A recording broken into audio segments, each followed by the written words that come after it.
வணக்கம். லாக்ஷ்மிஸ் ஃப்ளேவர் பாட் சேனலுக்கு உங்களை அன்புடன் வரவேற்கிறேன். இங்கு ருசியான தமிழ் பாரம்பரிய சமையல் குறிப்புகளை பார்க்கலாம். வாங்க சமையல் அறைக்கு போகலாம். இறால் பிரியாணினாலே ஒரு தனி ருச்சியாக தாங்க இருக்கும். இன்றைக்கி நம்ம கிச்சனில் நல்ல ஜூஸியான இறாலை வச்சு உதிரியான பிரியாணி ஹோட்டல் சுவையில் வீட்டிலையே எப்படி செய்கிறதுன்னு ஸ்டெப் பை ஸ்டெப்பாக தாங்க பார்க்க போகிறோம். வீடியோவை ஸ்கிப் பண்ணாமல் பாருங்கள். அப்போ தான் நான் சொல்கிற மெஷர்மெண்ட் எல்லாம் உங்களுக்கு கரெக்டாக புரியும். வாங்க இப்போ பிரியாணி எப்படி செய்கிறதுன்னு பார்ப்போம். வீடியோக்குள்ளே போகிறதுக்கு முன்னே இப்போ தான் நம்ம சேனலை பார்க்குறீங்கன்னா சப்ஸ்கிரைப் பண்ணிவிடுங்க ஃப்ரெண்ட்ஸ். வீடியோ பிடிச்சிருந்தா வீடியோக்கு ஒரு லைக் கொடுங்க. இப்போ ஒரு 1/2 கிலோ பாஸ்மதி ரைஸ் எடுத்திருக்கேன். இதை நல்லா களைஞ்சி வடிகட்டிக்குவோம். இதை ஒரு 2 தடவை நல்லா நம்ம களைஞ்சி விட்டுப்போம். இப்போ இதை நல்லா களைஞ்சி விட்டதுக்கப்புறம் தண்ணி விட்டு இதை ஒரு 1/2 மணி நேரம் ஊற வச்சுக்கோங்க. இந்த அரிசி நல்லா ஊறணும். இது நல்லா ஊறினதுக்கப்புறம் பிரியாணி செஞ்சால் தான் சூப்பராக இருக்குங்க. இப்போ அடி கனமான பாத்திரத்தை வச்சுக்குங்க. அதில் 4 ஸ்பூன் எண்ணெய், 4 ஸ்பூன் நெய். நீங்கள் எந்த அளவு எண்ணெய் சேர்க்குறீங்களோ அதே அளவுக்கு நெய் சேர்த்துக்குங்க. எண்ணெய் நெய்யும் நிறையா இருந்தால் தான் பிரியாணி வந்து சூப்பராக இருக்கும். இப்போ ஸ்பைசஸ்க்கான பொருளை சேர்த்துருவோம். பட்டை, கிராம்பு, ஏலக்காய் இதெல்லாம் அதில் சேர்த்துருவோம். சேர்த்து பொடியாக நறுக்கின வெங்காயத்தை இதில் சேர்த்து நல்லா வதக்கி விட்டுக்குங்க. பிரியாணிக்கு எப்போதுமே வெங்காயம் பொடியாக அரைஞ்சிருக்கணுங்க. அப்போ தான் சூப்பராக இருக்கும். இப்போ 2 ஸ்பூன் இஞ்சி பூண்டு பேஸ்ட்டை சேர்த்து நல்லா வதக்கி விட்டுக்குங்க. பிரியாணி பாத்திரமும் அதே போல் கனமாக தாங்க இருக்கணும். அப்போ தான் சூப்பராக இருக்கும். கூடுமான வரைக்கும் நீங்கள் நான்ஸ்டிக்கில் செஞ்சீங்கன்னா அடிப்பிடிக்காமல் சூப்பராக வரும். இப்போ இது நல்லா வதங்கினதுக்கப்புறம் நல்லா ஒரு கைப்பிடி அளவுக்கு புதினாவும் கொத்தமல்லியும் சேர்த்துக்குங்க. புதினா ஜாஸ்தியாகவே சேர்த்துக்குங்க. அப்போ ஃப்ளேவர் வந்து சூப்பராக இருக்கும் நம்ம இறாலோட அந்த பிரியாணி சாப்பிடும்போது.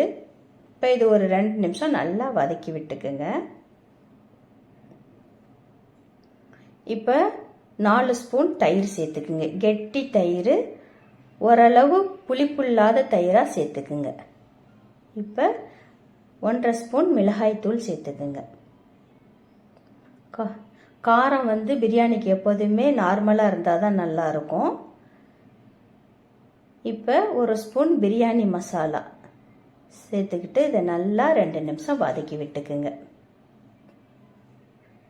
இப்போ இந்த மசாலா வந்து எண்ணெயிலே நல்லா வதங்கணும். வதங்கி எண்ணெய் பிரிஞ்சு வர்ற அளவுக்கு நல்லா வதங்கணுங்க. அதுக்கப்புறம் நீங்கள் தக்காளி சேர்த்தா தான் சூப்பராக இருக்கும்.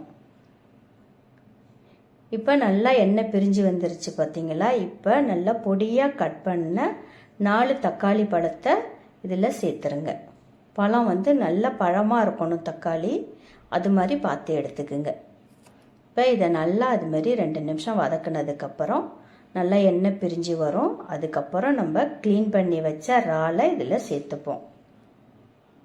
சேர்த்து இதை ஒரு 2 நிமிஷம் அப்படியே வேக விடுங்க.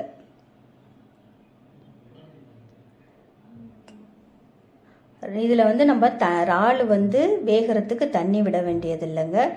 ஒரு 2 நிமிஷம் வதங்கினாலே போதும். இறாலிலேருந்து தண்ணி விட்டு அப்படியே வரும். இப்போ இது ஒரு மூடி போட்டு மூடுங்க. இறால் வந்து கொஞ்சம் வேகட்டும். பாருங்க, நம்ம தண்ணி எதுவும் சேர்க்கலை. ஆனால் இறாலிலேருந்து தண்ணி நல்லா விட்டு வந்து இறாலெல்லாம் ஓரளவுக்கு வெந்துருச்சு.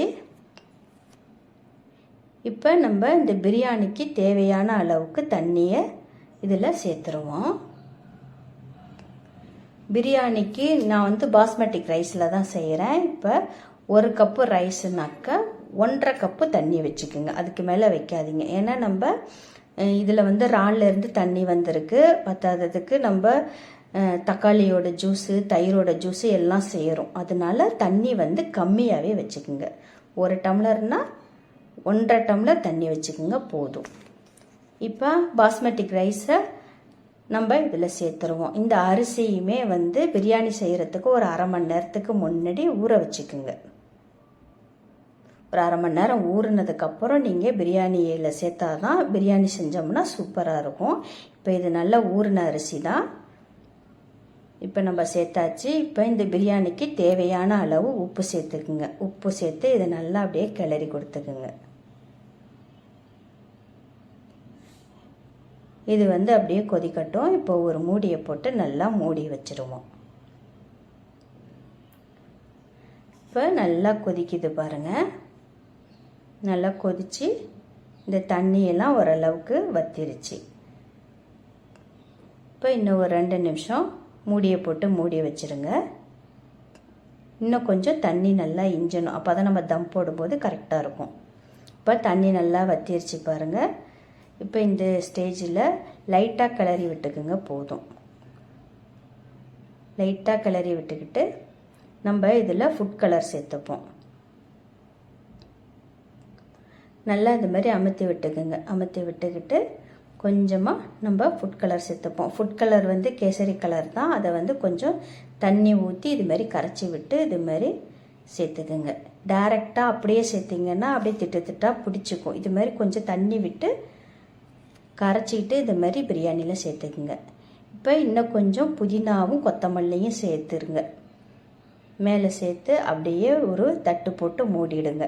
இப்போ நம்ம தம் போடுறோம் இல்லையா, இப்போ தட்டு போட்டு மூடி அதுக்கு ஒரு வெயிட்டு கொடுத்துருவோம். இப்போ நான் ஒரு பாத்திரத்தில் தண்ணி பிடிச்சி வச்சுருக்கேன். அது அப்படியே அந்த வெயிட்டுக்கு அப்படியே இறங்கட்டும். இப்போ ஒரு 10 நிமிஷம் நல்லா தம்மில் போட்டாச்சு. இப்போ அதை திறந்து பார்ப்போம். பாருங்கள், கொஞ்சம் நஞ்சம் இருந்த தண்ணியெல்லாம் நல்லா உறிஞ்சி சூப்பராக ரெடி ஆகிடுச்சு. பிரியாணி ரெடி ஆனதுக்கப்புறம் ரொம்ப போட்டு நம்ம கிண்டக்கூடாது. இங்கே பாருங்கள், நம்ம ஃபுட் கலர் சேர்த்தோம் இல்லையா, அப்படியே கரெக்டாக செட் ஆகிருக்கு பாருங்கள். இப்போ நம்ம எடுக்கும்போது ஒரு இடத்துல தான் அந்த கலர் இருக்கும். பார்க்கவும் சூப்பராக இருக்கும், சாப்பிடவும் டேஸ்ட்டாக இருக்குங்க. நீங்கள் கண்டிப்பாக இதுமாரி வீட்டில் ட்ரை பண்ணி பாருங்கள் ஃப்ரெண்ட்ஸ். இறால் பிடிக்காது, சாப்பிடவே மாட்டேன்னு சொல்கிற பிள்ளைங்களும் சூப்பராக சாப்பிடுவாங்க, வேணும்னு கேட்டு சாப்பிடுவாங்க. கண்டிப்பாக நீங்கள் வீட்டில் ட்ரை பண்ணி பாருங்கள் ஃப்ரெண்ட்ஸ். ட்ரை பண்ணி பார்த்துட்டு எப்படி வந்ததுன்னு கமெண்ட்டில் சொல்லுங்கள். தேங்க்யூ.